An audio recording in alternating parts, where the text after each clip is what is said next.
It's a pleasure to introduce C. Ben Mitchell, and he is the Graves Chair in Moral Philosophy at Union University in Tennessee, and he has a long connection here with the center. He previously served as the Executive Director of the CBHD and continues to be on the faculty here at Trinity International University. So the title for Ben's talk is The Philosophical and Theological Role and Meaning of Gametes. And Ben, it's over to you. Thank you, Donald. Can you hear me okay? Give me a thumb or something, or not a finger, but a thumb.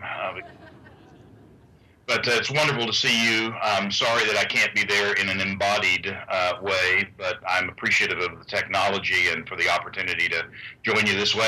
I just was able to watch Professor Jones' wonderful presentation on the live stream. The question and answer time was interrupted by a commercial for garage door openers, however, so I didn't hear all of the Q&A. It was wonderful nonetheless. I also want to express gratitude to Callum and for other colleagues on the team, especially Callum for submitting the proposal, and then other colleagues on the team for reading and commenting on the paper. I have to say, of course, the weaknesses in my presentation are my own. And I'm going to just read my paper, and I'll try to make it interesting, and I'll stop along the way where I can. And I did take the liberty, excuse me, I did take the liberty of changing the title just a little bit, though I want to deal with the very themes that are included in my assignment. But rather than speak on directly on theological and ethical the philosophical and theological role and meaning of gametes, I want to turn Callum's question on its head and ask, why do parents want children of their own?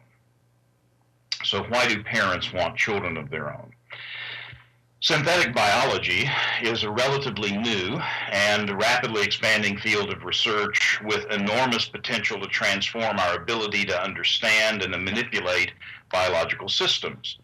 The origins of synthetic biology can be traced to the 1960s and the formulation of the central dogma of molecular biology, namely that DNA encodes RNA, which encodes protein macromolecules, or simply put, the DNA makes RNA, which makes protein.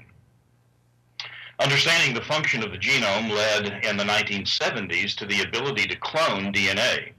This opened the door further for the genetic revolution that we're currently experiencing, so that by the year 2000, we had a complete genetic sequence of a human being. None of this would have been possible without the collaboration of engineering science, informatics, and other enabling technologies. The collaboration of biological sciences with engineering sciences has resulted in a largely mechanistic framing of our understanding of genetics, thus the term genetic engineering. Synthetic biology is, according to the U.S. Presidential Commission for the Study of Bioethical Issues, an emerging field of research that combines elements of biology, engineering, genetics, chemistry, and computer science. The diverse but related endeavors that fall under its umbrella rely on chemically synthesized DNA, along with standardized automatable processes to create new biological systems or organisms with novel or enhanced characteristics. Synthetic biology treats biochemical processes, molecules, and structures, this is still their language, as raw materials and tools to be used in novel and potentially useful ways, often quite independent of their natural roles, end quote. Let me say that again. Synthetic biology treats biochemical processes, molecules, and structures as raw materials and tools to be used in novel and potentially useful ways, often quite independent of their natural roles. So it should not have been entirely surprising that in May 2010, Craig Venter and company announced the creation of a synthetic cell, or a process of synthesis, assembly, cloning, and successful transplantation of a synthetic genome to create a new cell controlled by this synthetic genome. Starting with a simple bacterium, Mycoplasma genitalium, the team was able to replicate the genome sequence of M. genitalium and transplant it into a natural cell controlled by the synthetic genome. Even though technically speaking, they did not create a new cell entirely from chemicals, their research shows progress in that direction. Though difficult and complex, there seems to be no reason in principle that this technology might not one day be refined to enable scientists to create synthetic genomes. Likewise, a number of recent reports have described the successful derivation of egg and sperm precursor cells from mouse embryo cells. For instance, in 2009, scientists at Stanford University of Medicine made primitive sperm and egg cells from stem cells taken from human embryos. These were not mature sperm or eggs, but immature germ cells that might be able to give rise to sperm and eggs if further developed in the lab. More about that, I'm sure, when Brent Waters talks about embryonics and other stem cells. More recently, on 4 October 2012, media announced that Professor Hayashi of Kyoto University and colleagues had published a paper in the journal Science showing that they had created viable egg cells from mouse skin cells, which were fertilized through IVF and produced normal mouse offspring. According to other research, despite a great deal of progress, significant obstacles still remain in creating artificial cells that exhibit the functionality of in vivo human gametes. But for our purposes and for the sake of our thought experiment, if you will, we should assume that these are merely technical problems that will be resolved in the future. For the sake of clarity in this paper, I want to refer to synthetic gametes, SGs, as those gametes that are not derived from a progenitor but are constructed in the lab. So this is taking the blocks of various molecular information and recombining it in a way to create a novel human being using synthetic biology.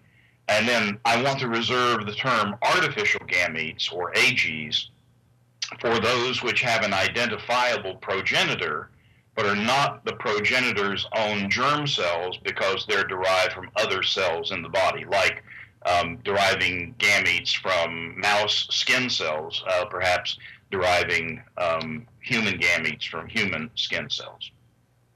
Now, what are the potential uses of synthetic and artificial gametes?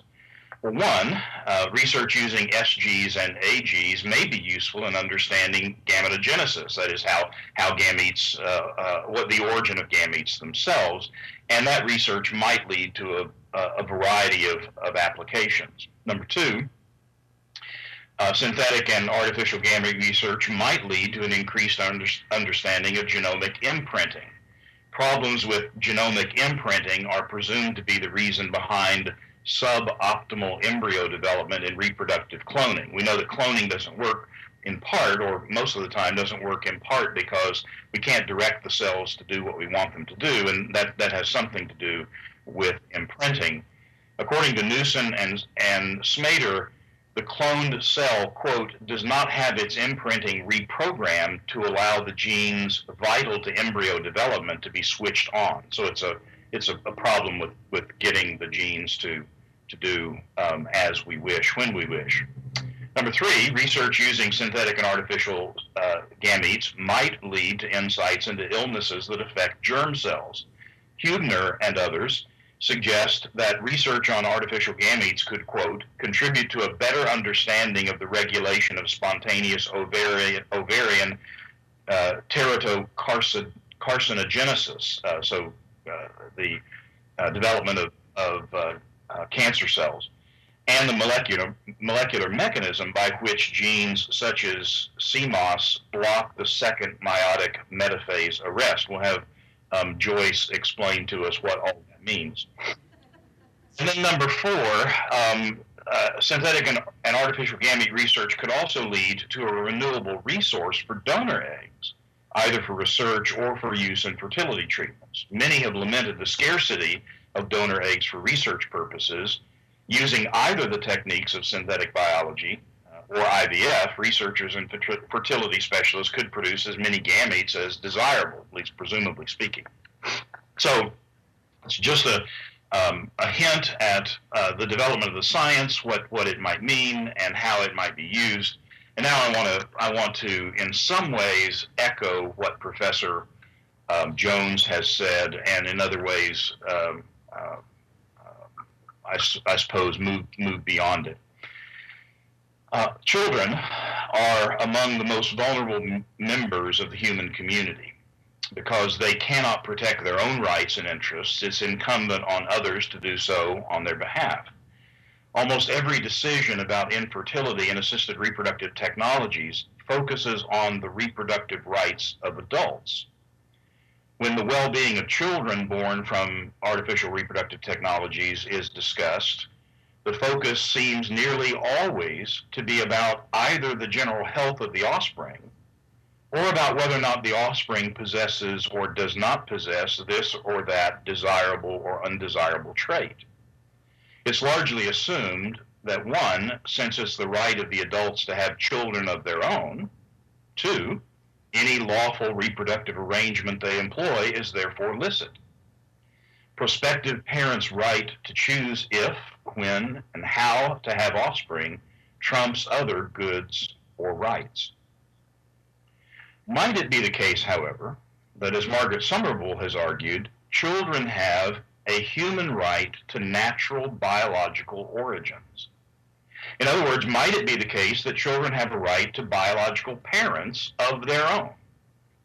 Or to put the question in a slightly different form, what do we owe children ethically in this arena?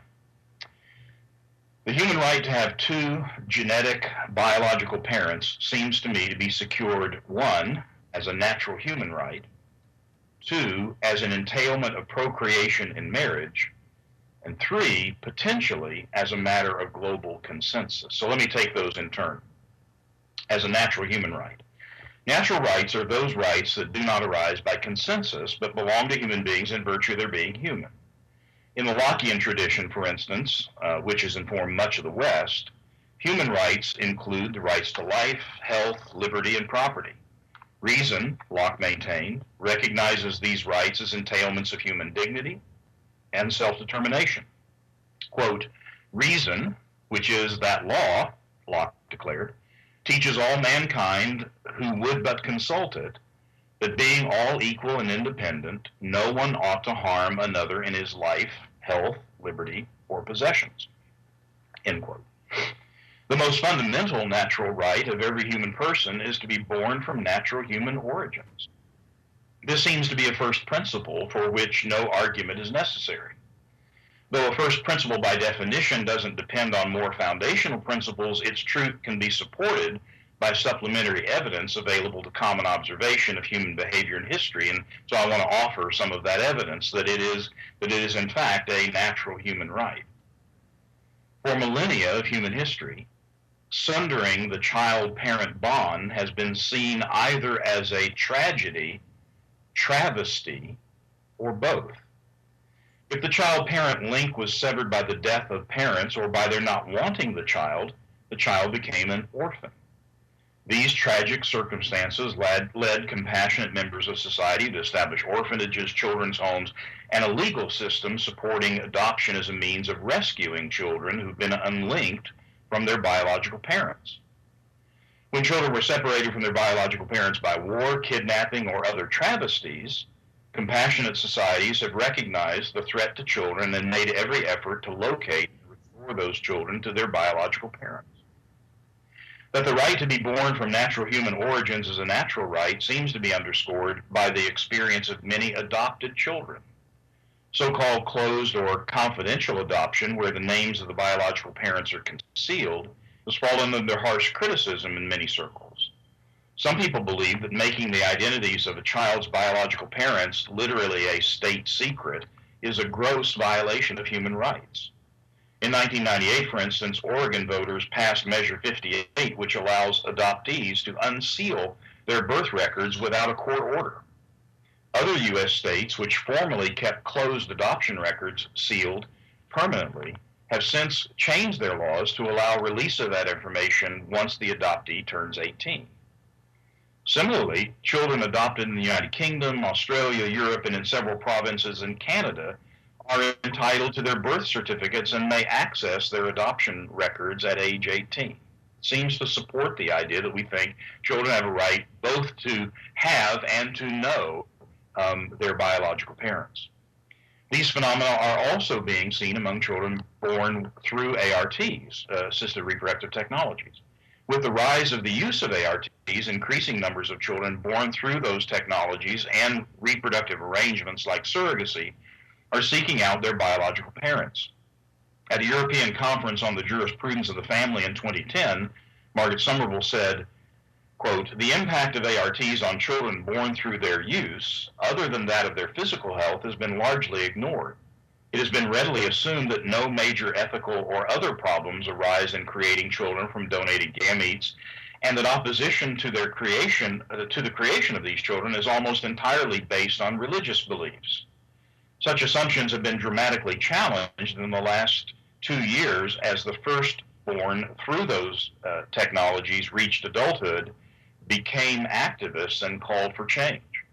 They describe powerful feelings of loss of identity through not knowing one or both biological parents and their wider biological families, and describe themselves as, quote, genetic orphans, end quote. They ask, how could anyone think they had the right to do this to me? That's the end of Somerville. In 2010, the Commission on Parenthood's Future released a study titled, My Daddy's Name is Donor, a new study of young adults conceived through sperm donation. And they said in the U.S., an estimated 30,000 to 60,000 children are born each year through sperm donation. But this number is only an educated guess. Neither the industry nor any other entity in the U.S. is required to report on these vital statistics. Most strikingly, there's almost no reliable evidence in any nation about the experience of young adults who are conceived this way. So the Commission sampled 485 adults between the ages of 18 and 45 years old who said their mother used a sperm donor to conceive them. They also assembled comparison groups of 562 young adults who were adopted as infants and 563 young adults who were raised by their biological parents. And here are their findings. They found that on average, young adults conceived through sperm donation are hurting more, are more confused, and feel more isolated from their families. They fare worse than their peers raised by biological parents on important outcomes such as depression, delinquency, and substance abuse. Nearly 2/3 agree with the statement, my sperm donor is half of who I am. Nearly half are disturbed that money was involved in their conception. More than half say that when they see someone who resembles them, they wonder if they're related. Almost as many say they feared being attracted to or having sexual relations with someone to whom they're unknowingly related. Approximately 2/3 affirm the right of donor offspring to know the truth about their origins, and about half of donor offspring have concerns about or serious objections to donor conception itself, even when parents tell their children the truth. Seems to me these findings should at least offer pause to those who may naively assume that satisfying adult desires to have children necessarily warrants the use of ARTs. In addition to the fact that there may be impacts on children's physical health as a result of some assisted reproductive technologies, there also seems to be good evidence then of an impact on their psychological, emotional health as a result of being unlinked from their biological parents. As Somerville said, quote, it's one matter for children not to know their genetic identity as a result of unintended circumstances. It's quite another matter to deliberately destroy children's links to their biological parents, and especially for society to be complicit in this destruction, end quote. This problem is especially acute in the event that the future use of synthetic gametes may result in very literally parentless children. That is, if you're using a novel genome that you create in the lab, it's very difficult to say that this child has an identifiable parent in any meaningful sense. Secondly, I think this right of children to have natural genetic biological parents is underscored by what we just heard Professor Jones say about procreation in the context of marriage and the problem of a third party. Marriage is the procreative union of one man and one woman in a lifelong covenantal one-flesh relationship through which children are received as a gift. Or as Paul Ramsey has put it, marriage is a covenant of mutual love and fidelity binding together the full and embodied being of a particular man and woman. Furthermore, as Brent Waters, in his really helpful book on the family, has said, the one flesh unity of marriage is the normative foundation of the family because it most clearly embodies the range of affinities inherent to a place of mutual and timely belonging. That underscores, I think, what Professor McKellar was saying. With origins in biblical religion, this way of framing marriage and procreation has shaped the West and its institutions for millennia. As the children of Adam and Eve, our offspring are made in our likeness, after our image, from Genesis 5. We share a common human nature, made in the image of God. Procreation, in juxtaposition to mere reproduction, is an aspect of the stewardship dominion to which we're called. One man and one woman are to join together in procreative union as a means of caring for creation. Adam alone, I'm quoting now from Christopher Ashe's book, Marriage, and I love his subtitle, Sex in the Service of God. Ashe says, Adam alone cannot tend and watch over the garden. He needs the woman as his helper. And he needs her not only because in some psychosomatic way she answers to his need, but also because she and he together may be given the blessing of children who will extend and develop the project in the garden. So procreation is a means of carrying on the project of caring for and keeping the garden. And this is the mission to which humanity has been called. And I would appeal then to Genesis 9, where the Noahic covenant repeats the early Genesis covenant and has not been abrogated. Every severing of the marriage procreation link results in human trauma. When marriage is broken by death or divorce, for instance, people suffer. When the principle of heterosexual monogamy is violated within the marriage covenant, people suffer. If in adultery a third party breaches the relationship between husband and wife, people suffer. If a married couple is unable to have children due to infertility, people suffer. And even when the marriage procreation link is circumvented through cohabitation, there are manifold and well-documented harms to children. Since this is the case, why would anyone expect otherwise when certain ARTs unlink the inviolable procreative relationship between a husband and wife? As suggested previously, those who stand to suffer most when SGs, synthetic gametes or artificial gametes, are used for reproduction are the children who result from those technologies. They lose the incalculable benefits of a monogamous, heterosexual, two-parent relationship. Before leaving the subject of marriage and procreation, it should be noted that the use of synthetic and artificial gametes is not an analogy, or is not analogous to, I should say, adoption. Adoption's not a procreative relationship. It's a rescue. As Oliver O'Donovan suggests, adoption is not procreation and does not fulfill the procreative good of marriage. It's a charitable vocation indicated to childless couples by the personal tragedy of their deprivation in this area, and though it may richly compensate for the sorrow and satisfy the desire to nurture and educate children, it is still a substitute for procreation rather than a form of procreation. That's not to denigrate or diminish adoption. It's simply to put it in a context of rescue and redemption rather than one of intention and a kind of proactive posture. And finally, I want to suggest that the use of synthetic and artificial gametes would challenge at least the spirit of a global consensus on the rights of children. And I'll cite a portion of the UN Convention on the Rights of a Child as evidence. To date, nearly 200 countries have ratified the convention, including the US and the UK. Article 6 of the UN Convention on the Rights of a Child says every child has an inherent right to life. Article 7 says the child shall be registered immediately after birth and shall have the right from